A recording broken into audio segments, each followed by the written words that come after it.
Bienvenue dans ton Yann et Frank. Hier, mon oncle Legault voulait censurer les méchants pro-vie.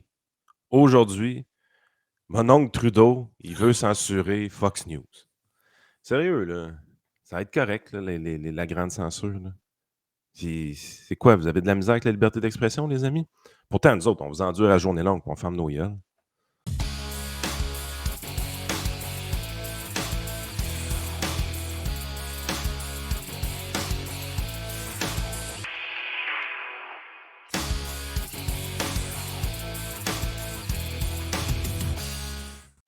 T'as été Yes, sir. généreux avec Trudeau. Je pensais que t'allais dire ma tante au lieu de Trudeau. Mais je sais pas pourquoi, je pense tout le temps que tu vas être moins généreux. Monsieur, Madame Trudeau. Ouais, c'est ça. Hey, écoutez, s'abonner au Patreon, je l'affiche tout de suite. Hey, on est bon, là, on fait du bon Oh, marketing, ouais. moi, Frank. Bon. Vous avez un essai gratuit 7 jours. Donc, vous pouvez cliquer là-dessus. Allez vous abonner pour membre VIP. C'est 6 par mois normalement. Vous pouvez l'essayer pendant 7 jours. Ça vous donne un peu un aperçu de ce qui s'en vient. Déjà 70 personnes qui l'ont fait et 80% de ces gens-là ont décidé de continuer avec la version payante de nos podcasts qui dure en général facilement 45 minutes à 1 heure de plus. Donc, vous avez du contenu pour une demi-heure gratuitement et environ 1 heure et quart à 1 heure et demie en version payante, les amis. Yes. Écoute, aujourd'hui, j'avais 2 candidats possibles pour la victime du jour. Moi, je suis sur le bord d'être victime avec ton esti de gilet aujourd'hui, sérieux. Focus, man. À tous les fois que je te regarde, je suis là, man, tu m'énerves. Tu m'énerves donc bien. Je sais ça, je troll les auditeurs, mais finalement, c'est toi que ça. C'est moi la victime du jour aujourd'hui. Ouais.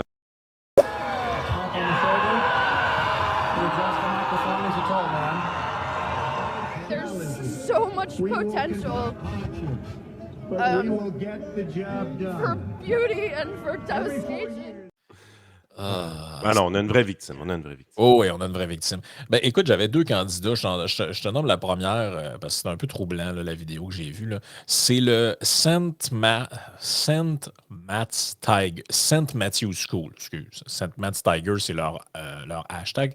Dans le fond, c'est une école au Newfoundland, à St. John's. Eux, ils célébraient le mois du Proud, pas tant de choses, là. Mais ils célèbrent fort pas mal, honnêtement. Là. Je suis en train de regarder les images de l'école. Là. Sacrément, c'est une parodie ce que je suis en train de voir là ou c'est vraiment vrai? Là? On dirait que je suis comme pas sûr. Et sinon, deuxième candidat, est-ce que tu connais le groupe PETA? Ça, c'est pas les animaux, ça? Ah ouais, hey, eux autres sont saucés en tabarnak. Mais là, ils viennent de faire une de leurs publications les plus saucées que j'ai jamais vues, un article relié à ça. Là. Ouf! Je suis pas sûr que, pas sûr que vous êtes prêts. Là. Fait que Moi, je vais y aller avec les animaux. les animaux, OK, écoute, on y va sur notre compte Twitter. J'ai retweeté la capture d'écran. Je me suis dit, ils vont l'enlever. If you're against sexual abuse, then you should also be against dairy. Attends un peu, là. Si tu es contre les abus sexuels, tu devrais Ouais. aussi être contre les produits laitiers. Ouais. Attends un peu. Cows are repeatedly forcibly inseminate and their baby are ripped from them in the dairy industry. Don't drink cow milk. Attends un peu, là. Pour eux autres, la façon de produire du lait, c'est d'inséminer des vaches. Donc, ils considèrent ça comme un viol. Oh, et ben là, ils niaisent pas, eux autres-là. Là. Je te dis, vraiment. Au début, j'étais là, parce que je sais rien qu'un. Tu sais, ils ont un genre de troll Hydro-Québec style qui anime leur compte. Tu sais. C'est peut-être le gars, il a peut-être 2 contrats. Tu sais. Il fait Hydro-Québec puis le compte de PETA. Tu sais. Mais là, je clique sur le truc, c'est vraiment un People's for. Parce que ceux qui ne savent pas c'est quoi, c'est People's for the Ethical Treatments of Animals. Donc, PETA, c'est ce que ça veut dire. Et là, il y a un article très sérieux, selon eux, qui s'appelle Is Your Food a Product of Rape? Mais. Ah, ben ouais, Frank. We may call the cow. Moi, je pensais que tu allais sortir de quoi de la Beauce. Il fallait pas que je dise ça. Ah non, mais il était de Montréal, le gars qui avait fait ça. Ah ouais? Ben oui, le gars qui avait sauté une vache dans une ferme en Beauce, on avait C'est un vu gars de Montréal qui est un allé gars en de Beauce. Montréal qui était descendu. Elle est bonne en sacrement, celle-là. Elle était pas pire. Elle était pas pire. C'était Man. drôle parce que tu avais vu du monde sur Twitter rétro-pédaler, là, parce qu'il était comme. Tu sais, pendant 4 jours, il était comme ah, on sait bien, je suis de Les Beaucerons. de région, puis finalement, c'était un genre un dos de Longueuil ou je sais pas plus qui était descendu en char en bas. Aller sauter une Méchant vache. fucké, Ouais. pareil. Ben là, j'aurais compris qu'on parle Ouais. de ça. Mais là, ils nous disent, ils sont très sérieux. Là. Nous ne pouvons appeler les vaches qui produisent du lait des mères. Mais elles ne deviennent jamais mères parce que leurs bébés leur sont retirés après la naissance. Et nous ne les traitons certainement pas avec le respect que méritent les mères. Les vaches et autres femelles d'élevage industriel sont violées à plusieurs reprises et leurs bébés leur sont arrachés avant qu'ils ne soient tous tués. Ouais. Lorsqu'un être humain est violé de force, ce qui me paraît un peu être un pléonasme, honnêtement, lorsqu'un Ouais. être humain est violé de force et involontairement, T'as-tu cela déjà vu un viol consentant, toi? c'est un peu ça. Là. Cela s'appelle un viol. Lorsque les animaux des fermes industrielles sont violés de force et involontairement, ce qui est pas mal aussi sur un double pléonasme, cela s'appelle insémination artificielle.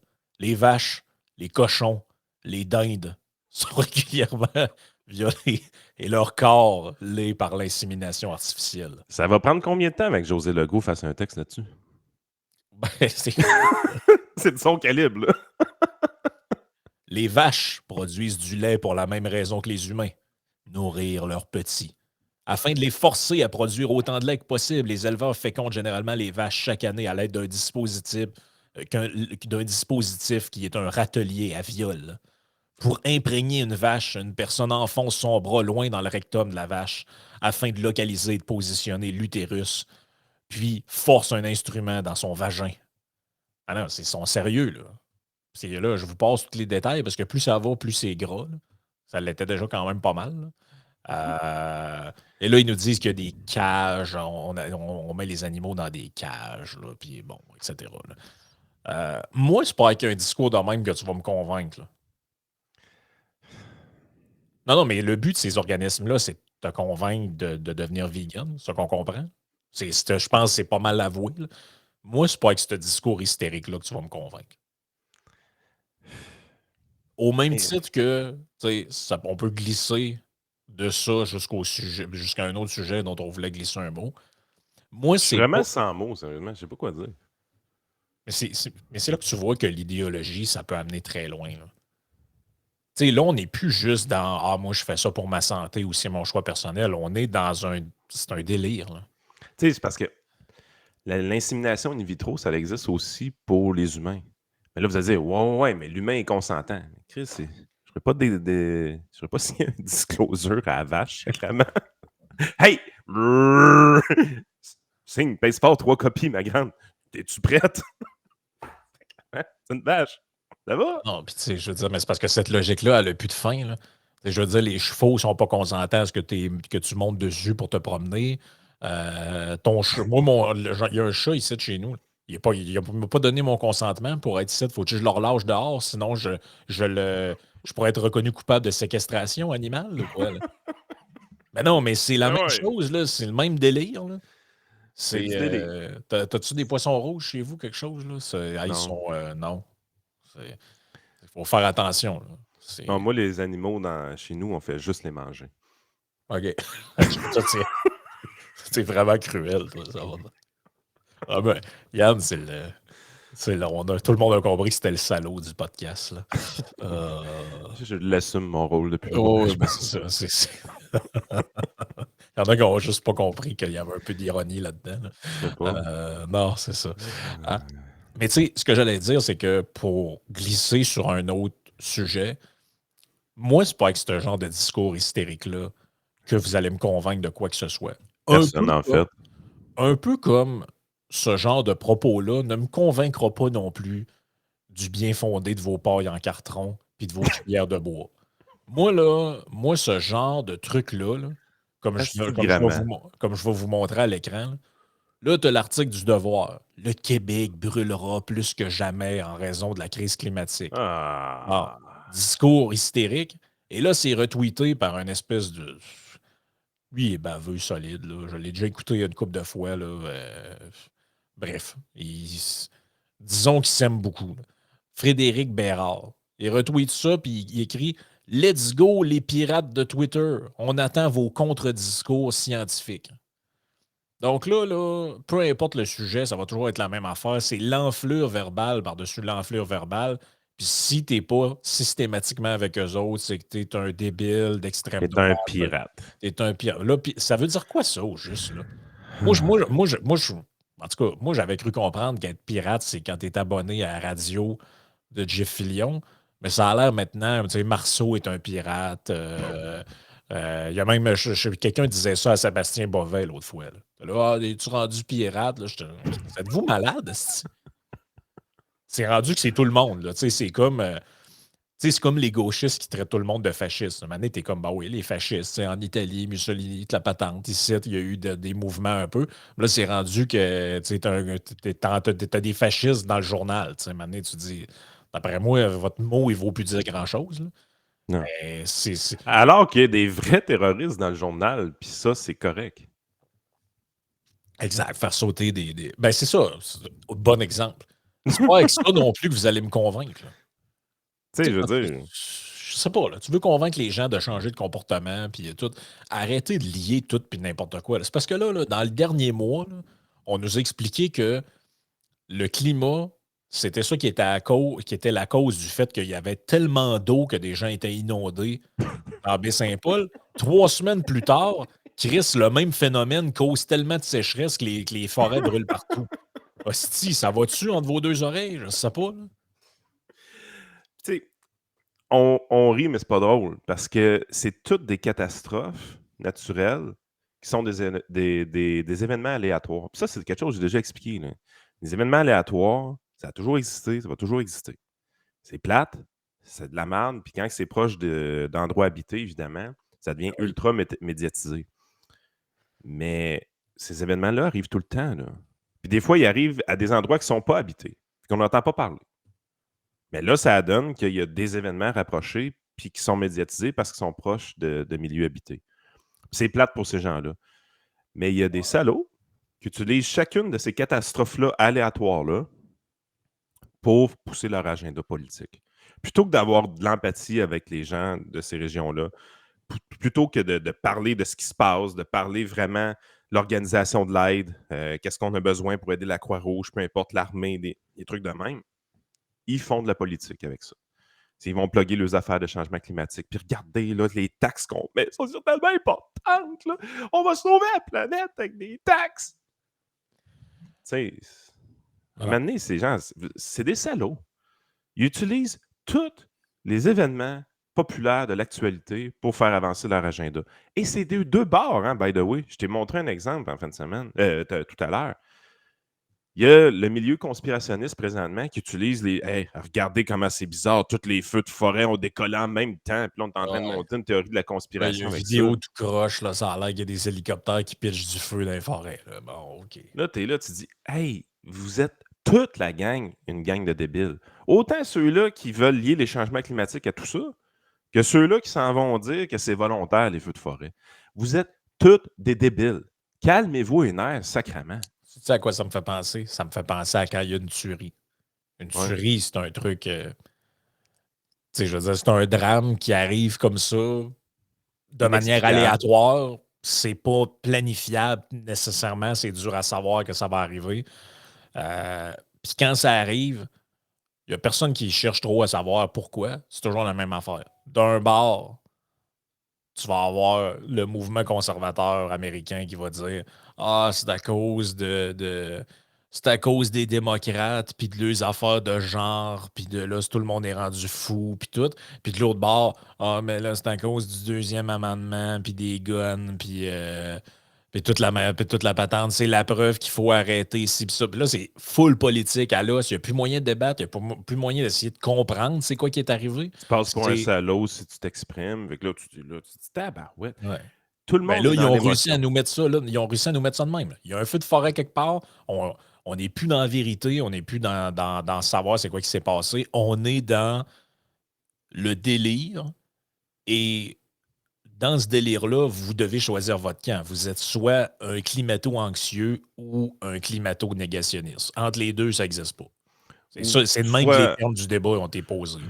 soit un climato-anxieux ou un conspirationniste qui pense que quelqu'un a tout starté ces feux-là volontairement pour nous enlever des droits puis tout. Tu sais, je veux dire, Non. à un moment donné, il va rester combien de gens équilibrés là, dans 5 ans? Là? Sérieusement. Là? À force de consommer des médias traditionnels aussi freak que ça, puis des médias alternatifs aussi crosseurs que ça, il va-tu rester des gens équilibrés un jour?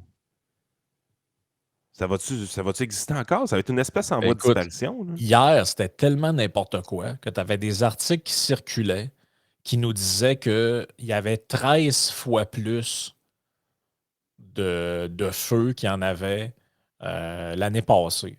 Et Ouais, là, mais c'est parce même, que l'année passée, je pense que c'était un record. Ben, pas un record, mais c'est une année qui n'en a presque pas eu. ben, entre autres, d'ailleurs, il n'y avait pas de changement climatique l'année passée, hein. Ouais, c'est ça. Ça qu'il faut comprendre. Parce qu'il y en avait Euh, moins que la moyenne. Fait que... Même Buzetti, hier, tweetait ça. Elle disait concernant les feux de forêt, un chiffre trompeur circule. Elle a juste oublié de dire que c'était dans les médias, là. À savoir que le nombre d'hectares brûlés à cette date serait de 8 à 10 fois plus élevé que la moyenne des 10 dernières années. En fait, c'est par rapport à la moyenne à ce moment-ci de l'année. La moyenne annuelle des hectares brûlés est de 2,1 millions, selon les Ressources naturelles Canada. On est déjà à 3,3 millions d'hectares, mais ce n'est pas 8 à 10 fois plus. Les feux débutent plus tôt que d'habitude, ils sont donc plus graves car moins de feuilles pour les ralentir. Moi, je pense que les graphiques que j'ai vus, que Gelozo a partagés, il n'y a aucun trend à nulle part. Quand Non, on parle d'événements aléatoires, là, bing bang, là, on ne descend pas de trend dans les graphiques qu'il nous a partagés. bon, je vais les mettre à l'écran pour le bienfait des auditeurs, là. Je vais les partager ici. On a premièrement la figure 6 ici, qui est le total en acre de terre brûlée. Et là, on a le Québec et la Saskatchewan. Donc, le brun foncé étant le Québec et le brun pâle étant la Saskatchewan. Bon, on voit, mettons, que Saskatchewan, le plus gros événement qu'il y a eu dans les 50 dernières années, c'est en 79 ou 82, quelque chose de même. Parce que Québec, ça, évidemment, 89, c'était la grosse... parce qu'il y a un aspect qui est hyper catastrophique dans certains cas. Là. Tu sais, il y a vraiment possibilité d'avoir beaucoup, beaucoup, beaucoup d'hectares qui brûlent certaines Ouais, années. ouais, ouais. Parce que c'est un moment donné, le feu pogne. Puis regarde, là, présentement, on annonce de la pluie, je pense, aujourd'hui pour cette île. Ouais. C'est quasiment une bénédiction là, quand Oh, tu y ouais, penses. ouais. Là. Aujourd'hui puis demain, je pense. Puis, tu sais, je veux dire, si cette pluie-là n'arrive pas aujourd'hui et demain, on peut frôler une méga catastrophe. Là. Tu sais, fait qu'il Absolument. c'est aléatoire, mais dans les deux sens aussi. Là. C'est On quand il a... a été dans une méga catastrophe, une pluie bien placée peut venir calmer le jeu. Là. Ben oui, après ça, on a figure 1. Total of area burn, donc le nombre total d'hectares de forêt brûlée et le nombre de feux de forêt au Canada en 1959 et 2019. Yep. Ben moi, je vois un trend à la hausse de 59 à 89 en termes de nombre de feux, là, fait que les graphiques à Ouais. bande. Et à partir de 89, le nombre d'événements est en baisse. Ben, exact, c'est ce que Vincent disait. Et là, d'ailleurs, le plus drôle là-dedans, entre guillemets, le plus tragique, c'est quand Vincent a mis ça, puis qu'on a mis ça, il y a plein de monde qui a le commentaire, c'était ouais, mais cette cave, c'est parce qu'on est meilleur pour checker les feux, puis tout, c'est pas parce qu'il y en a moins. Je dis, Chris, êtes-vous capable de lire un graphique? C'est quoi la couleur brun pâle en arrière? C'est le nombre de Number of fire. Êtes-vous capable de voir c'est quoi un graphique? Là? Regardez 89 à aujourd'hui. Vous voyez bien qu'il y a une tendance baissière. Donc, comment ça se fait qu'on répète partout que c'est à jamais été aussi pire, que tout est en train de sauter, puis que toute la. C'est, à un moment donné, c'est les faits, c'est important. Ben oui, des faits, c'est important. Puis là, on va dessus, le CRTC va-tu nous vouloir nous bannir parce qu'on a juste montré 2 graphiques, là? Parce que là, ça a l'air que, tu le disais en intro, là, le gouvernement du Québec, eux, on sait qu'ils ne tolèrent pas des événements pro-vie. Maintenant, ça, c'est. J'ai hâte de voir la suite de la liste. Ça va être quoi les autres affaires qu'ils ne tolèrent pas en son sein. Je sais pas, moi, ça va être quoi la prochaine affaire, là? Quelqu'un qui est contre, mettons quelqu'un qui dit que les valeurs du Québec, c'est pas terrible, puis qui est fédéraliste, mettons, lui, il va-tu se faire canceller sa conférence aussi, ou c'est ça qu'on sait pas trop, là.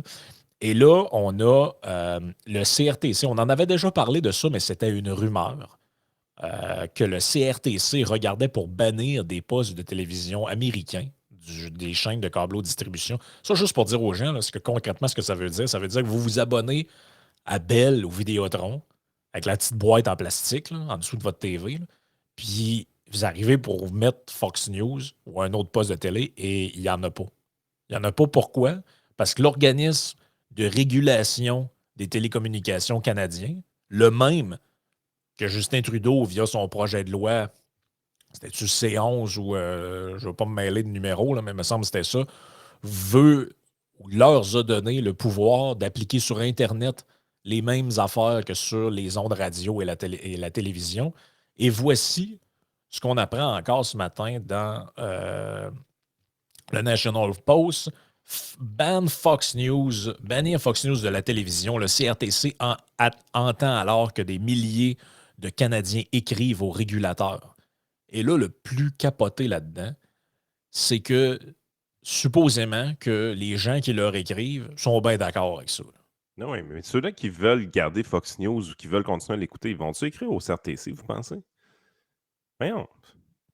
Mais tu sais, moi, je peux pas comprendre que des gens issus de... Parce que le gros de l'histoire, c'est quoi? C'est que quand Tucker Carlson était là, ça a l'air qu'il était pas fin avec les LGBTQ. C'est ça l'histoire. On a envie de lui répondre, ouais, il n'est plus là. Fait que ça règle le problème, mais c'est pas encore assez. Fait que ça a l'air que c'est des propos haineux, on ne peut pas tolérer ça au Canada, on va fermer ça. Bon, encore une histoire. Mais moi, je ne peux pas comprendre que des gens issus de cette communauté-là, LGBTQ, qui historiquement ont été des gens qui devaient vivre une vie dans le placard, se cacher. Ils étaient, dans certains cas, censurés. Ils ne pouvaient pas parler de leur. Ils ne pouvaient pas afficher qui ils étaient, etc. Veulent utiliser les leviers de l'État dont ils ont été victimes par le passé pour faire taire d'autres personnes qui, soi-disant, ne seraient pas fins avec eux autres. Ouais, mais vous cautionnez une logique qui, par le passé, euh, dont lequel vous avez été victime par le passé. C'est parce que dans le passé, il y avait des gouvernements pro-religieux, tout ça, qui vous considéraient comme des êtres inférieurs, puis il fallait vous cacher, il fallait... Ça existe encore? Ben oui, ça existe encore, mais Chris, les gens les plus libertariens au monde, là, les plus méfiants de l'État, devraient tous être des gens issus de ces communautés-là parce qu'ils savent ce que c'est que d'être victime des leviers de censure puis des leviers d'exclusion de l'État. Puis des... Hey, Chris, jusqu'à quoi? 1900... C'était jusqu'à quand là, que c'était un crime, la sodomie au Canada? C'était un crime. Ben, c'est pas Trudeau qui a arrêté ça? Ben, je pense que c'est Trudeau qui arrêtait ça fait quelques années. Le gouvernement avait décidé qu'il y a des lieux où vous pouvez mettre votre pénis ou pas. Chris, vous trouvez ça normal, vous autres? Et vous pensez que donner du pouvoir de censure à ces gouvernements-là, c'est dans votre intérêt? 2016. 2016. Hey. Je sais pas, là, mais moi, il me semble que ça me ferait réfléchir des trucs de même. Le sexe anal effacé du code criminel, le projet de loi C-32, 15 novembre 2016. Barnage. Tu as l'impression que c'est un affaire de 1939. Non, c'est en 2016. Hey, c'était Jody Wilson-Raybould qui était à la tête de ce projet de loi-là. Ah, ça, c'est dans le temps que Trudeau l'aimait. Ouais. ça, c'est comme mal fini après. Là. Ouais. Mais tu sais, moi, ça me fait capoter. Hey, le CRTC a entendu un certain nombre de membres de la communauté LGBTQ, d'autres groupes de défense des droits, critiquant Fox et soutenant l'interdiction. Un échantillon aléatoire de 100 soumissions de Canadiens individuels ont été examinés par le National Post et a révélé que 70% des répondants étaient anti-Fox News ou en faveur de l'interdiction de la chaîne. Fox est un média de propagande qui sape les idéaux démocratiques du Canada, a déclaré un commentaire. Ce n'est pas de la censure, c'est protéger les personnes intellectuellement vulnérables du lavage de cerveau. Hey. On va fermer le devoir tant qu'à ça. Je l'ai dit un matin dans ma chronique, là, à la radio, je vais leur dire. Je suis pour la liberté d'expression, mais et le nouveau je ne suis pas raciste, mais Ah oui, c'est la même affaire. c'est la même Christie de patente. Ah oui, non, moi je suis pour ça la liberté d'expression. Par contre, les opinions dérangeantes là, qui pourraient amener des gens à pas penser comme moi, Chris, va falloir qu'on censure tout ça. Il nous reste combien de Sérieux? temps, nous autres, à faire ça, Yann et Frank? Là? Tu sais, on n'est pas Tucker Carlson, là, on l'a compris. Là. Jeff, il va pouvoir faire son média pendant combien de temps encore? Là? En fait, je pense que ce qui est insidieux là-dedans, c'est que tu peux pratiquement tout faire jusqu'à temps que tu deviennes assez gros pour plus rien faire. Oui, exact. Parce que là, on n'a pas le lobby sur le dos. On est correct. Ben non, on est correct, mais demain matin, mettons qu'on avait l'influence au Canada, on rêve. Là. On va dans l'hypothétique. Là. Mais mettons on commençait à avoir le même genre d'influence qu'un genre de Jordan Peterson. Là. Parce qu'il y en a en esti du monde qui voudrait faire fermer ce podcast-là. Là. Mais hein. Il y en a déjà, mais il y en aurait beaucoup plus. Ouais, présentement, il n'y en a pas beaucoup. C'est à peu près 50 personnes sur Twitter, donc ça veut dire à peu près 10 personnes réelles. Ouais, c'est ça, 10 personnes réelles. Parce qu'ils Mais... ont 5 comptes chaque en moyenne. Mais moi, sérieusement, ça me fait. Ce qui me fait le plus mal là-dedans, c'est de comprendre que des organismes gouvernementaux veulent censurer. Ça ne me surprend pas, c'est dans leur nature. Comme disait Vincent, si le centre des congrès était privé ou si on n'avait pas décidé que les médias étaient régis par des trucs gouvernementaux, ça n'arriverait pas, ce genre de truc-là. Ce qui me décourage, c'est que des gens ne soient pas capables de voir plus loin que le petit bout de leur nez et de comprendre que quand ils cautionnent ces comportements-là de censure, ils vont en être victimes, et même encore pire dans tout ça, ils en ont été. Ils l'ont été par le passé. Christy, c'est des gens que l'État faisait des lois pour les empêcher de vivre leur vie. Pas le droit de te marier, pas le droit d'avoir de sexualité. On faisait fermer les lieux où ces gens-là se rencontraient. Bon, à un moment donné, il me semble que c'est pas dur à comprendre. Là, que toutes les gens qui ont été victimes de l'État dans leur vie devraient être extrêmement méfiants de cet organisme, de cette entité-là et de ses ramifications. Parce que le CRTC, pour ceux qui ne le savent pas, c'est un organe de régulation étatique du fédéral. C'est pas un organisme privé, ça. Là. Bon, parce qu'à un moment donné, je sais pas, là, Même, hey, faut que je te conte ça. Ça n'a pas rapport dans le sujet, mais en fin de semaine, je lisais un bouquin sur lequel je vais probablement faire un podcast.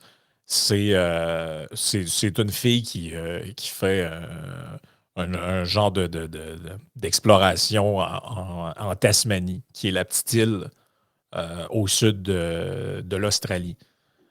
Bon, ben, en Tasmanie, il y avait des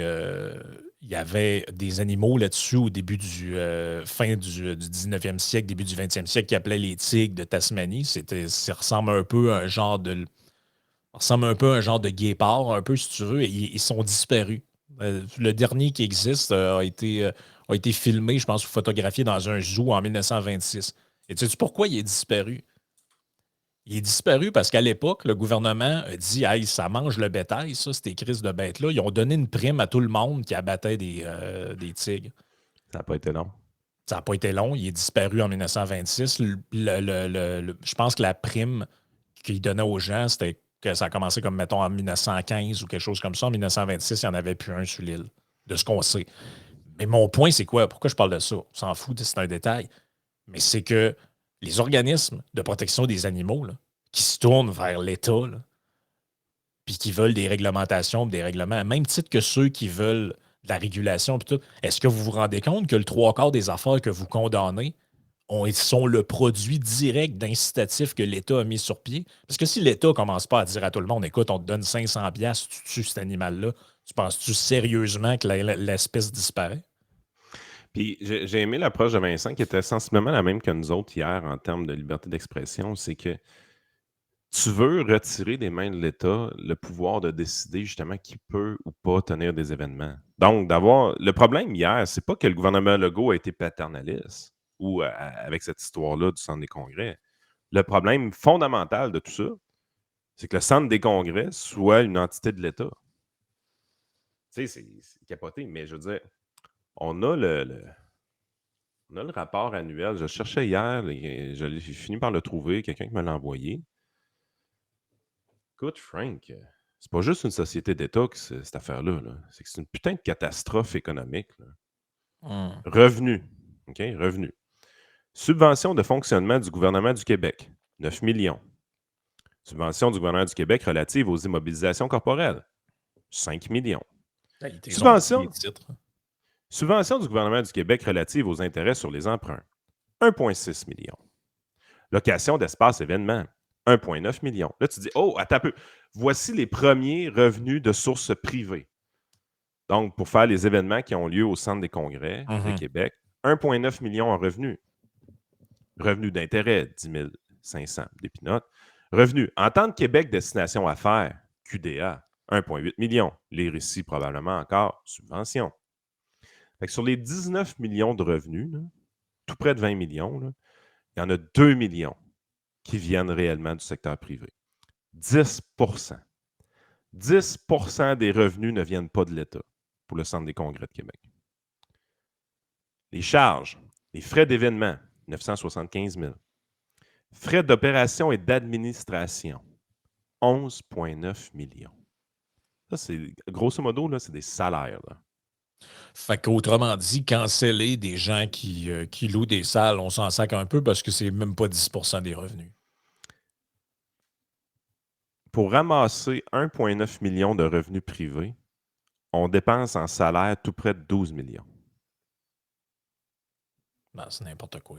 Non, qu'est-ce que c'est ça? Sérieusement, là, qu'est-ce que c'est ça? Puis là, le pire dans tout ça, c'est qu'ils ont réussi à faire un déficit, by the way, de 6,9 millions. Là, ce jour-là. Ouais, tu m'étonnes. Mais mettons qu'on arrive et qu'on va au tout début de ça. Là. On va vous montrer ça. Hey, mot du président du conseil, Alain Aubu. Salut Alain. Ensuite, Pierre-Michel Bouchard. Salut Pierre-Michel. Je sais pas comment t'es payé, Pierre-Michel, pour faire ça, mais check ça, le conseil d'administration. On part. Annie April, Dr. Rénal Bergeron, Kathleen Bilodeau, Yann Gaylor, Sophie Gauthier. Il y a donc même beaucoup de monde pour ramasser seulement 2 millions de dollars.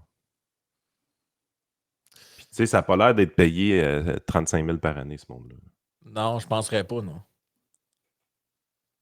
Là, comité de gestion, toi. La gestion de quoi? Écoute, il y a genre 5-6 événements par mois à peu près. Ah non. Puis, il ramasse 2 millions de dollars en revenus. 2 fucking millions de dollars en revenus. 18 millions de subventions par année. C'est n'importe quoi, ça. Puis malgré tout, ils font un déficit de 6,9 millions. Je veux dire, tu peux pas dépenser 12 millions en salaire pour ramasser 2 millions de revenus. Là. Ça n'existe pas à nulle part sur la planète dans l'entreprise privée des conneries de même. Là. Ah, mais on a des retombées économiques. Ta gueule, étouffe-toi avec tes retombées économiques. Là. Non, étouffe-toi avec. Là. Non, laisse faire les retombées. Comment tu fais pour dépenser 12 millions de dollars en salaire pour ramasser 2 millions de revenus? Faut que tu sois poche en sacrament. Non, puis après ça, ils se ramassent avec une controverse de censure pour un groupe. Je veux dire, je comprends pourquoi ils peuvent bien censurer qui veulent. Ils s'en sacent. Les revenus de ce groupe-là ne sont même pas pertinents dans leurs états financiers. C'est bien trop subventionné. Société d'État, man. Non, puis tu sais, on le dit souvent, c'était le fameux Geloso Tree. Il y a une justification parfois au truc du gouvernement. C'est quand il n'y a pas de solution possible par le privé et qu'il y a un problème. Donc là, mettons que tu disais, hey, on a un problème, il y a des gens qui veulent tenir des événements et il n'y a aucune salle nulle part capable d'accueillir des événements.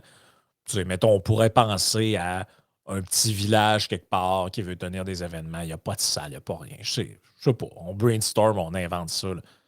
Mais je veux dire, il n'y a pas assez d'hôtels à Québec, Montréal. Il n'y a pas assez de salles de réception. Il n'y a pas assez rien. Non, il ne faut pas tenir des événements nulle part. Ça prend une société d'État déficitaire pour gérer ces événements-là. Puis après, avec ça, c'est que vous donnez la poigne au gouvernement de venir mettre ces grosses pattes là-dedans. Ah, c'est nos valeurs, c'est nos affaires. Ta gueule avec tes valeurs. Là. Puis je veux toujours te dire de quoi? J'ai le rapport annuel de 2000. Là, c'était 2022. L'autre, là, c'est 2000. Location d'espace, 1,9 million. OK, fait que c'est installé là depuis 20 ans. Ça. Ouais. Ah, Sauf qu'à l'époque, frais d'opération et d'administration, c'était pas 12 millions, c'était 7. OK, bon. Fait qu'ils font pas plus de revenus qu'en 2000, Ouais. mais ils dépensent 5 millions de plus en salaire. Fait que les revenus sont stallés, mais les dépenses sont quasiment doublées. C'est un beau modèle d'affaires, ça. Ils payaient 3,6 millions en taxes à l'époque. Ça devait être des... Mais ça, tu parles d'un système débile, toi. Ils sont subventionnés, mais ils payent des taxes. C'est le Léviathan qui se mange la queue lui-même. Hey, ils ramassaient 1,9 million. Ça, c'est en 2001. Là. Ils ramassaient 1,9 million de locations d'espace à ce moment-là. Là. Puis, ils payent 3,6 millions de taxes.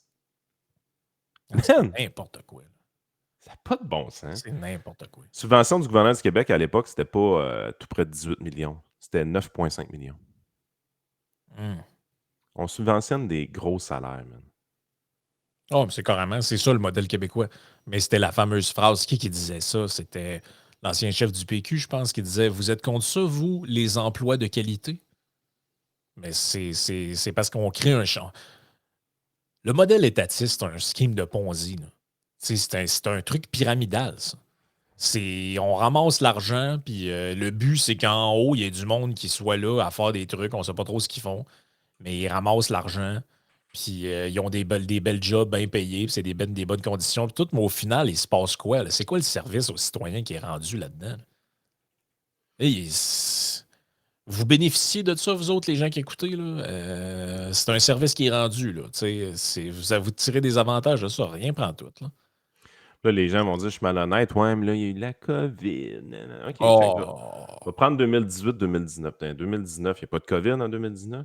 Location d'espace événement, c'est 3 millions. C'est tout. Ouais. C'est pas normal d'avoir une aussi faible croissance. Là. Je comprends que c'est pas un organisme à but lucratif, Il y j'imagine. a 13,8 millions de salaires pareil.